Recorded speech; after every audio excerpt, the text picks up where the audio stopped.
आप अपनी साइड करो इसको, ये ऐसे कर लो बहन जी, ऐसे। अच्छा बस आपने आपको दिखाओ, मेरी कोई अच्छा, जरूरत नहीं आप बोलो ना।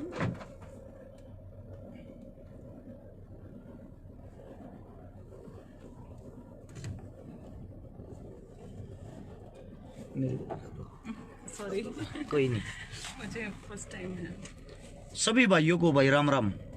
पढ़ने वाले बालक गौर से सुन लियो भाई, आप घर तक निकल कर जाओ, मोटे मोटे पैसे लगाओ हो, डिग्रियां पाओ हो, और मेरे भाई दिल्ली में ज्यादातर साथी, दिल्ली में चंडीगढ़ में इधर उधर चारों तरफ का कोचिंग लेने जा है, थारी कोचिंग का कोई फायदा नहीं 1% भी।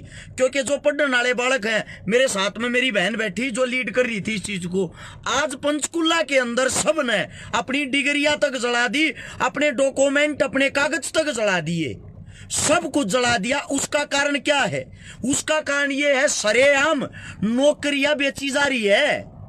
जो हाई लेवल की नौकरियां होती हैं, एसडीएम की, तहसीलदार की, उन नौकरियां का सौदा हो रहा सरेआम। जो मेरे जितने भी साथी अपनी पढ़ाई पे पैसे लावे हैं, जो पढ़ने वाले भाई हैं, वे सब के सब पढ़ने वाले भाई तो पीछे रह रहे हैं, और जो पैसे घूस देकर करोड़ों रुपया के बैग ठोके आंडे, वे आदमी नौकरी लागन लाग रहे।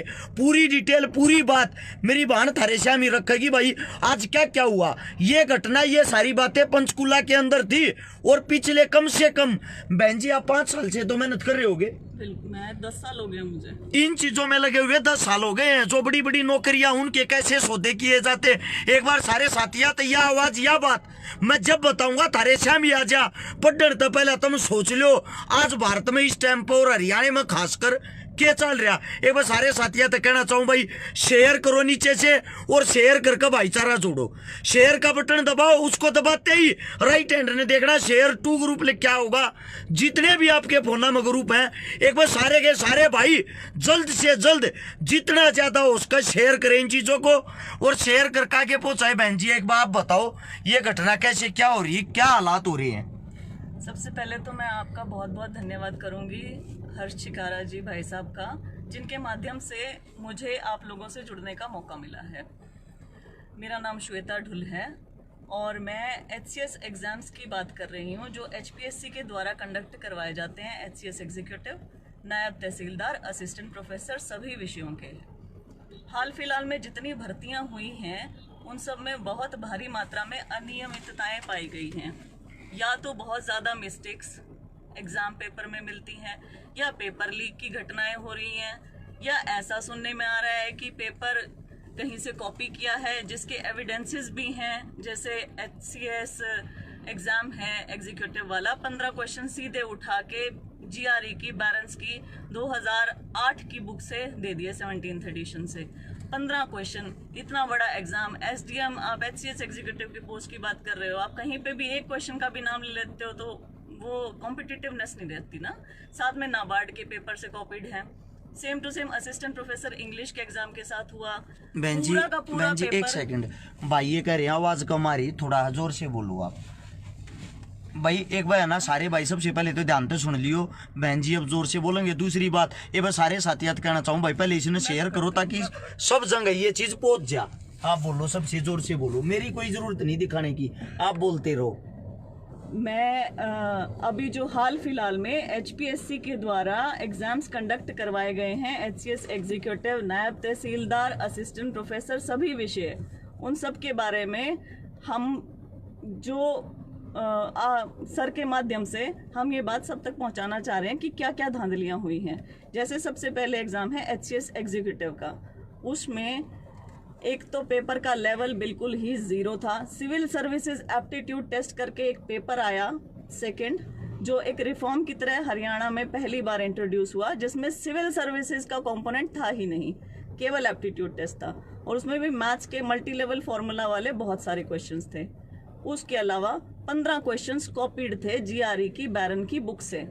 उसके अलावा 18 क्वेश्चन इन्होंने पेपर 1 में गलत कर दिए, 10 क्वेश्चन इन्होंने खुद ही डिलीट कर दिए, 8 के 2 आंसर दे दिए। अब आप एक बात बताइए, एक फैक्चुअल क्वेश्चन के 2 आंसर कैसे हो सकते हैं? अगर आपसे पूछा जाए भारत की राजधानी क्या है, तो आप दिल्ली बताओगे, बॉम्बे नहीं बताओगे। तो ऐसे फैक्चुअल 8 क्वेश्चंस के 2-2 आंसर दिए गए। अब ऐसे एग्जाम में जो 5 साल बाद कंडक्ट हुआ है, सिविल सर्विसेज का exam, highest civil service of state, SDM लगते हैं, ये स्टेट ऑफिसर्स लगते हैं हुड्डा में, इतनी बड़ी बड़ी पोस्टों पे, उसका एग्जाम इतनी लापरवाही से किया गया। ऐसा एग्जामिनर चुना गया जिसको पेपर नहीं बनाना आता है। फिर उसके बाद खुद गलत पेपर देकर उसके बाद उसका रिजल्ट निकाल दिया जाता है। रिजल्ट के बाद हम लोग धक्के खाते रहे कोर्ट के, हम लोग आरटीआई पे आरटीआई लगाए जिसमें जवाब नहीं मिलता है, जिसमें हमें मिलते हैं सिर्फ रिप्लाई कि recruitment process is not over yet, इसलिए हम आपको जवाब नहीं दे सकते हैं। इसके बाद नायब तहसीलदार का पेपर लीक हो गया। सारे मेजर अखबारों ने उसे कवर किया, नायब तहसीलदार के पेपर की लीकेज की बात को। और उसी दिन एचपीएससी ने अनाउंसमेंट डाली अपनी वेबसाइट के ऊपर कि इन्होंने 6 सेंटर्स पे बायोमेट्रिक स्कैनिंग करवाई ही नहीं है। अब एक एग्जाम में ऐसे 2 स्टैंडर्ड क्यों? It is violation of fundamental right, article 14 and article 16। इसके बाद असिस्टेंट प्रोफेसर्स के जितने भी एग्जाम्स हुए हैं, जैसे कि इंग्लिश का पेपर 2007 के यूजीसी के नेट के पेपर से टोटली कॉपीड था। ये नया तरीका है लीक करने का एग्जाम को, मतलब आप सीधे सीधे बता दीजिए ना, या तो आप बोली लगवा लीजिए, सबसे बढ़िया तो वही रहेगा, बोली लगा लो भाई, जो पैसे दे सकता हो आ जाओ और इतने पैसे दे दो और ये लगा देंगे। ये नाटक क्यों हो रहा है एग्जाम का? या फिर एक काम करो जो आज हमने करा, हम अपनी डिग्री जलाए, हमने अपने एडमिट कार्ड जला दिए, हमारा कैंडिडेचर ही खत्म कर दो। हमारा कैंडिडेचर खत्म हो जाएगा, हमारी आस खत्म हो जाएगी, हमारी जिंदगी आगे तो बढ़ेगी। हम कोई और चीज तो सोचेंगे जिंदगी में करने के लिए, क्या इसी चीज के पीछे रहे हैं? 5 साल बाद पेपर लेते हैं, ऐसे ऐसे पेपर्स आते हैं इतनी बड़ी बड़ी पोस्टों के।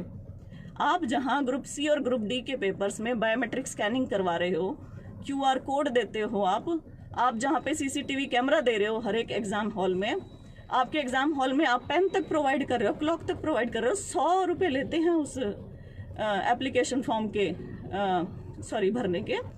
यहाँ पे आप 1000 रुपये का फॉर्म भरवाते हो। कोई बायोमेट्रिक स्कैनिंग नहीं है, कोई क्लॉक नहीं है, कोई CCTV कैमरा नहीं है, कोई QR कोड नहीं है। इतनी जबरदस्त धांधली आपने PN और ये तो क्लर्क तो भर्ती कर दिया बहुत फेयर तरीके से, बहुत जबरदस्त, और इसकी सराहना करते हैं हम। बहन जी, एक मेरा भाई ये कहने लग रहा है सरकार रात को 1 बजे तक तो ज्वाइनिंग लेटर बांटती है, 76 नंबर वाले की ज्वाइनिंग हो जाती है, 75 नंबर वाला रह जाता है। बिल्कुल, यही तो मैं कहना चाह रही हूँ कि ये धांधलियां हैं। और ये ऐसा क्यों होता है मैं आपको बताती हूँ, ऐसा कारण क्या है इस चीज का। ये लोग क्या करते हैं, डेलिब्रेट मिस्टेक्स करते हैं पेपर में। मैं चैलेंज करती हूँ HPSC को, 10 साल में कोई एक ऐसा पेपर बता दे जो एरर फ्री हो। कोई भी एक भी पेपर एरर फ्री नहीं हुआ है। अच्छा, जानबूझ के एरर डाल देते हैं पेपर में, फिर मांगते हैं कि रिप्रेजेंटेशन दो। हम लोग रिप्रेजेंटेशन देते हैं कि सर ये क्वेश्चन गलत है, इसका ये आंसर होना चाहिए। रिप्रेजेंटेशन का फॉर्मेट बहुत ज्यादा मुश्किल, बेचारा कोई गांव देहात का बंदा कर नहीं सकता, जिसको कंप्यूटर वगैरह नहीं चलाना आता, पूरे पूरे दिन कंप्यूटर पे बैठे तो 4 मुश्किल से वो हों, तो हम वो देते हैं रिप्रेजेंटेशंस। उसके बाद क्या होता है, ये उसको रिवाइज करते हैं आंसर की को अपनी तरफ से। आंसर की रिवाइज डालते नहीं, HCS को छोड़ के, कट ऑफ बताते नहीं, तो इसके बाद ये सीधा रिजल्ट दे देते हैं। अब हमें नहीं पता इनके 10 क्वेश्चन गलत इन्होंने दे रखे थे, उसमें से इन्होंने कितने ठीक करे हैं। बीच में RTI लगा के पूछो तो ये सीधा कह देते हैं कि भाई recruitment process is not over yet. अब इंटरव्यू लेके ये करवा देते हैं ज्वाइनिंग, करवा दी ज्वाइनिंग। अब हम RTI लगा के पूछते हैं तो हमें जवाब में ये कुछ भी दे दें। अगर मान लीजिए हमारे इन्होंने 5 रिवाइज कर दिए और 5 नहीं करे, हम जाते हैं कोर्ट के पास। कोर्ट के पास जाते हैं तो कोर्ट कहता है your matter is infructuous now because joining हो चुकी है। तो ये कैसा, मतलब क्या खेल है, क्या धंधा चल रहा है, ये मजाक चल रहा है क्या हरियाणा में? आप यहाँ पे क्लर्क PN ये तो बहुत फेयर भर्ती कर दो, सराहना करती हूँ मैं इसमें सरकार की। HPSC की भर्तियों की साइड क्यों नहीं ध्यान दिया जा रहा है सरकार के द्वारा? HPSC की भर्तियां जो इतने धांधली पूर्वक तरीके से हो रही हैं, मैंने आपको HCS एग्जीक्यूटिव का बताया, थोड़ा सा एग्जाम्पल दिया, अभी मैं डिटेल में गई नहीं हूँ। नायब तहसीलदार का बताया, असिस्टेंट प्रोफेसर इंग्लिश का बताया, असिस्टेंट प्रोफेसर मैथ्स, 27 गलतियां। लाइन से सारे पास हो रखे हैं 2 कमरों में, 1 2 3 4 ऐसे सीधे 57 रोल नंबर ऐसे पास हो रखे हैं।